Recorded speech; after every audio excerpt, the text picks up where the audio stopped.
Hello, I'm Janet Chandler with the Cullman Tribune, and I'd like to read you another Splat the Cat story tonight. Tonight I'm going to read Splat the Cat and the Duck with No Quack. Splat's bike went clickety-clack as he rode along a bumpy track to cat school. Suddenly, the wheel of his bike got stuck in a crack. With a whack and a smack, Splat tumbled onto the track. Splat found himself nose to beak with a funny duck. The funny duck had a little book. The duck gave Splat a funny look. "How odd," said Splat. This duck was strangely quiet.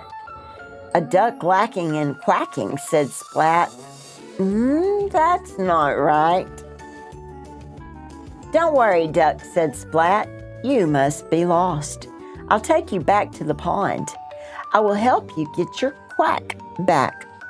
Splat picked up the duck with the little book and put both in his backpack.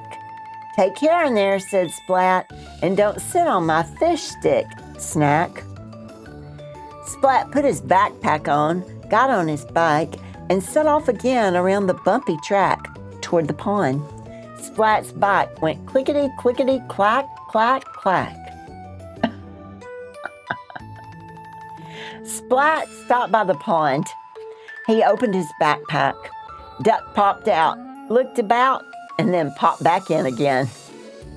"Maybe Duck isn't lost," Splat said. "Mrs. Wimpy Dimple will know what to do." And Splat wobbled his way back on the track to cat school. When Splat got to school, he parked his bike in the bike rack shack and dropped his backpack on the bumpy track. Duck looked out from a crack in Splat's backpack. Duck saw Spike's silly grin and had a panic attack. Duck jumped out Splat's backpack. "Duck! Duck!" yelled Splat.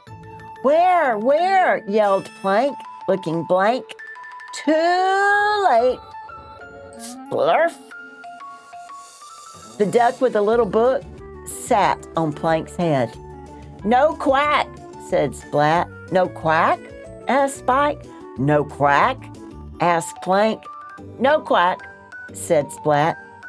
"A duck lacking in quacking," said Spike and Plank. "That's not right."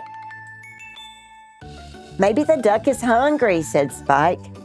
Spike took the fish stick snack from Splat's backpack and gave it to Duck. But Duck didn't bite, so Spike ate the fish stick snack himself. "Maybe Duck is sad and he needs to be cheered up," said Plank. Plank made a funny face.